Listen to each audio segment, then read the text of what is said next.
Buen día, Dios te bendiga. Te doy la bienvenida a otra lectura de la Biblia del Oso. El día de hoy voy a invitar a que leamos en el segundo o la segunda carta del apóstol Pablo a los Corintios, que leamos el capítulo 4 y vamos a leer los dos primeros versículos. Repito, segunda de Corintios 4 del 1 al 2.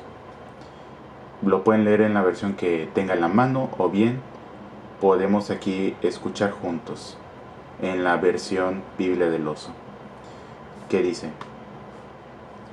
por lo cual, teniendo nosotros esta administración, según la misericordia que habemos alcanzado, no faltamos, antes quitamos de nosotros todos escondrijos de vergüenza, no andando con astucia, ni adulterando la palabra de Dios, mas en manifestación de verdad, encomendándonos a nosotros mismos a toda conciencia humana delante de Dios. ¿Qué leemos aquí? Dice que no andamos en el camino de Dios no andamos con astucia, con inteligencia humana, ¿cómo decirlo? Estrategias humanas. ¿Cómo vamos a hacer para que venga más gente a la iglesia o para, según, salvar a más gente? ¿Qué estrategia necesitamos? O a ver, ¿cómo hacemos para que aumente el número de feligreses o que más gente se apunte a tal programa o tal? Pero aquí habla de que no vamos a andar con astucia, no con inteligencia humana o del mundo. También dice, ni adulterando la palabra de Dios. Eso es muy importante. Por eso Proverbios 30 lo dice. Dice, la palabra de Dios es pura, es perfecta. No añadas sobre las palabras de Dios. No sea que seas hallado mentiroso. ¿Y qué pasa cuando alguien es hallado mentiroso? Difícilmente le vuelven a creer después. Ya me ha pasado a mí eso con algunas personas que me han hablado palabra, no necesariamente que a mí me hayan dado una palabra, sino que yo haya oído a alguien compartir una palabra, una predicación, pero cuando corroboro con la Biblia y veo que no es tan bíblico lo que dice, me causa ruido y batallo no para escucharlo, sino para creerle que tiene razón. Y no está mal revisar lo que diga la otra persona. Puede ser un pastor, puede ser un hermano, un predicador famoso. Recuerden que al mismo apóstol Pablo, los bereanos le revisaban qué era lo que estaba diciendo. El apóstol Pablo predicó y los bereanos, después de que el apóstol terminara de predicar, los bereanos revisaban sus escrituras y revisaban si lo que estaba diciendo estaba basado en la palabra de Dios o estaba basado en sus propias ideas. No sé, que era alguna idea de moda, pero que no era algo de la palabra de Dios. Sin embargo, aquí vemos que habla de no andando con astucia humana, con inteligencias, con estrategias. A ver, ¿qué vamos a hacer? Para los jóvenes, por ejemplo, queremos que vengan más jóvenes, vamos a traer palomitas, muy bien, palomitas, vamos a poner películas, o vamos a poner juegos, no estoy diciendo que los juegos sean malos, que las películas sean malas, que las palomitas sean malas, no. Pero querer atraerlos con solo cosas, lo que va a provocar es que toda la vida vamos a estar haciendo malabares para atraer a la gente, pero jamás los vamos a salvar. Ese va a ser un grave problema. No los podemos entretener toda la vida. Y al final de cuentas pueden conseguir mejores cosas en un sentido material en el mundo. Porque en la iglesia nunca les vamos a ofrecer cerveza, nunca les vamos a ofrecer cigarros o drogas, no. A menos que sea una iglesia muy hiperliberal, pero una iglesia que aún se conserve, no vamos a ofrecer eso. Y allá afuera sí, se lo van a ofrecer hasta con más cosas, pero eso no se lo podemos ofrecer aquí y ellos se van a ir por quien sea el mejor postor. Entonces toda la vida vamos a estar sufriendo buscando quién va a ser el mejor postor gracias a estas estrategias humanas, a esta, ¿cómo decir? Como lo dice en esta versión, astucia, con nuestras ideas. Y también dice, ni adulterando la palabra de Dios. Adulterar es como mezclar algo que no viene ahí. Incluso cuando hablan de bebidas adulteradas se refiere a que le metieron cosas que no debería tener. En este caso, como por ejemplo una bebida alcohólica preparada, adulterada significa que solo debería tener ciertos ingredientes, pero le metieron un agente, o sea, un elemento mortal o venenoso que no debería contener, y a eso le llaman adulterado, o sea, que está agregado y que no debería estar agregado. Entonces es muy peligroso que cuando compartamos la palabra de Dios lo hagamos de una manera adulterada, o sea, que metamos cosas que ni viene al caso, que nunca fue la voluntad de Dios que dijéramos, pero nosotros tenemos más doctrina que la Biblia. Porque he oído de casos donde dicen, es que la Biblia no puede ser la palabra de Dios meramente. Dice, ¿a poco Dios se reduce a un libro? Así lo dicen de esa manera burlesca y despectiva. Que como incluso diciendo, ¿cómo la Biblia va a ser solamente la palabra de Dios? Dicen, la revelación de hoy es a través de Cristo Jesús. Sí, pero Cristo Jesús, ¿cómo se manifiesta? Y entonces eso provocaría una guerra de, ¿cómo decirlo? Una guerra de un relativismo religioso, porque uno dijera, Jesús me dijo esto, Jesús me dijo lo otro. Entonces ahora cada quien estará diciendo, Jesús me dijo, Dios me dijo, Dios me dijo, cuando la misma Biblia ya te dice lo que Dios dijo. Y alguien va a decir, pero no creo que lo que venga en la Biblia sean todas las palabras de Dios, o sea, que sea lo único que Dios haya dicho en toda su vida. No, creo que cuando estemos en su presencia tendremos mucho más conocimiento de Dios, de lo que está en su palabra. Pero lo que sí es cierto es que lo que está en su palabra, que es la Biblia, es lo que necesitamos por ahora para conocer a Dios. Digo, ya en el cielo vamos a conocer más acerca de más atributos, más pensamientos de Él, más cosas que le agradan, más cosas que lo conforman.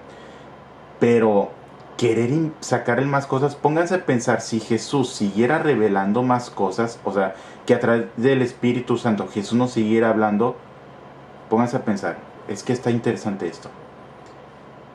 Si uno batalla para hoy leer la Biblia, estoy hablando en general, sé que muchos no batallan, sé que a algunos sí les encanta y les apasiona leer la Biblia diariamente, pero pónganse a pensar, si el común de la gente batalla para leer la Biblia y es un libro que ya está hecho, ahora imagínense si dijeran que Jesús siempre está dando nueva doctrina cada día. Imagínense, la Biblia ya no tendría 66 libros, sino que ya terminaría teniendo unos 800,000 libros, porque ahora cada quien querría inventarse una nueva doctrina. Todos estarían diciendo, es que a mí Dios me dijo esto, a mí me dijo esto otro. Y lo peor es que estas dos afirmaciones chocan, o sea, se contradicen, no se respaldan. Y cuando leemos toda la Biblia, desde Génesis hasta Apocalipsis, vemos que no existe contradicción alguna en sus escritos. Tal vez me quedé mucho tiempo en esta porción, pero vamos a seguir hablando del mismo versículo. Pero esta es la importancia de no adulterar la palabra de Dios, porque la palabra de Dios es pura, es lo único que necesitamos. Ya sé que hay más cosas, pero es lo que nos da la vida nueva. Entonces, recordemos a Jesús cuando está en el desierto y que Satanás lo tienta a comer pan, pero lo tienta a convertir a las piedras en pan para que él coma. Y Jesús le deja claro, no solo de pan vivirá el hombre, sino de toda palabra que venga de la boca de Dios. Y esa creemos nosotros y sabemos, sabemos que es la Biblia. Sé que ellos dirán, no, pero nosotros solo tenemos el Antiguo Testamento. Ok, ellos nunca le van a llamar el Antiguo Testamento, porque para ellos no existe otro testamento. Van a decir, no, solo hablamos de la ley de Moisés. Sí, pero Jesús está encima de la ley de Moisés. Él la cumplió y Él pudo ya caducarla y ahora nos da una nueva ley en nuestros corazones. Y la última cosa que dice, más en manifestación de verdad, encomendándonos a nosotros mismos. O sea, dice, nos quitamos todos los escondrijos de vergüenza, o sea, todo lo vergonzoso. O sea, no estando en astucia ni adulterando la palabra de Dios, más en manifestación de verdad, encomendándonos a nosotros mismos, a toda conciencia humana delante de Dios. O sea, que la única manera de poder evangelizar va a ser con la verdad. Una verdad teórica y una verdad práctica. Y aquí quiero tocar un poco el tema de la fe por obras, porque muchos dirán, estamos de acuerdo en que las obras no salvan, porque la Biblia lo dice, no por obras para que nadie se gloríe. Pero Santiago al mismo tiempo dice, la fe sin obras es muerta. Y uno va a decir, bueno, entonces ¿a quién le hago caso? ¿A Santiago o le hago caso al apóstol Pablo? A los dos. El apóstol Pablo lo que dice es que no nos vamos a salvar haciendo obras. Santiago, el apóstol Santiago lo que dice es que las obras son una manifestación de que somos salvos. Entonces, no sé si puede notar. Una cosa es, yo hago cosas para salvarme. El otro dice, yo hago cosas porque soy salvo. Es diferente. Entonces, la fe sin obras es muerta porque significa si no hago, significa que no estoy a salvo. El otro dice que no haces cosas para salvarte. No siempre uno va a poder hacer obras, pero son casos muy, muy contados. O puede que haya más, pero son casos más contados. Por ejemplo, el ladrón que estaba en la cruz no pudo hacer obras, o sea, es decir, no pudo tener la oportunidad de bajar de la cruz, de regresarle a los familiares lo que les había quitado. Incluso se cree que está en la cruz porque era un asesino. Entonces no pudo resucitar al que mató, no pudo darles dinero de una indemnización.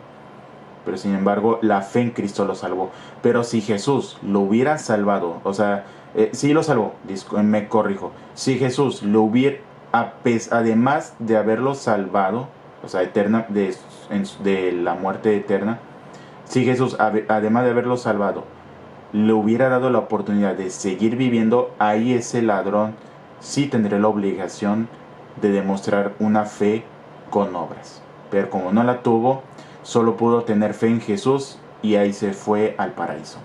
Pero nosotros que nos toca vivir aquí, sí tenemos la obligación de vivir una vida de fe a través de obras. Todos estos temas entran aquí. Por eso dice, más en manifestación de verdad. Hay que conocer la verdad que se trae de Cristo a través de su palabra y también con hechos. Porque unos dirán, es que yo te puedo mostrar mi fe sin obras, o uno puede decir, yo tengo obras, no tengo fe. Ese es el caso más raro. O alguien dice, es que yo no conozco mucho la Biblia, pero entiendo que hay, por ejemplo, no todos tienen que ser grandes teólogos, se entiende, o sea, no todos tienen que súper saberse la Biblia, o sea, tampoco estoy diciendo eso, pero hay que conocer bien lo básico de la palabra. Por más que uno diga, no voy a ser un teólogo o un maestro de escuela bíblica, aún así hay que conocer la palabra, aún en lo básico, para conocer cómo amar a Dios. Tampoco estoy pidiendo que hagas una exégesis o que, o no sé cómo se llama, una apologética. No, porque pues sinceramente yo tampoco tengo esa preparación. Entonces yo no te voy a pedir eso para comenzar porque no tengo la preparación. Y si la tuviera, no daría por hecho que todos la deben tener. No que no pueden, puede que sí puedan, pero no todos deben tener esa preparación. Entonces, habla de que hay que manifestar la fe por medio de la verdad, en manifestación de verdad, encomendándonos a nosotros mismos, a toda conciencia humana delante de Dios. Hay que conocer la palabra y así es como podemos manifestar la verdad, y hay que manifestarla en obras. No podemos quedarnos nada más en un creo en la verdad. También hay que demostrar que vivo en la verdad. Porque puede que diga, tengo la verdad aquí, pero en mi alrededor la tengo. Hay que tener coherencia, congruencia en ambos ámbitos. Esto es todo lo que les quería decir acerca de este pasaje. No he podido compartir mucho. He estado renovando mi equipo. Como han visto, he tenido alguna serie de cambios, pero espero que puedan seguir edificándose en la palabra de Dios. Si alguien me sigue en la página de Facebook que tengo, que se llama Biblia del Oso, tampoco he subido porque pues he estado ocupado y es algo laborioso estar subiendo el material, pero lo subo con gusto para los poquitos que lo ven, pero es un gusto subirlo y compartir con ustedes la palabra de Dios. Y no necesariamente que esta sea la única versión que tenga la verdad. Es mi versión favorita, pero sin embargo, por eso les doy la oportunidad que lo puedan comparar con la versión que tengan a la mano. Y si tienen algún comentario, lo pueden poner. Entonces yo seguiré compartiéndoles en esta versión. Y yo todo lo que subo o grabo lo comparto con esta versión específicamente, porque pues no muchos tienen este ejemplar a la mano, y creo que tenerlo es una responsabilidad al mismo tiempo que un privilegio. Entonces, si tengo algo que muchos no tienen, creo que lo que me corresponde es compartir con ustedes. Espero que esta palabra los haya bendecido y que los edifique grandemente, y que puedan compartir con los demás. No necesariamente el video, sino lo que puedan compartir, sea mucho o poco, lo puedan compartir con los demás, y así podamos edificarnos los unos a los otros en la palabra y verdad de nuestro Dios, de nuestro Señor Jesucristo. Dios te bendiga. Espero vernos en la próxima lectura de la Biblia del Oso. Hasta luego.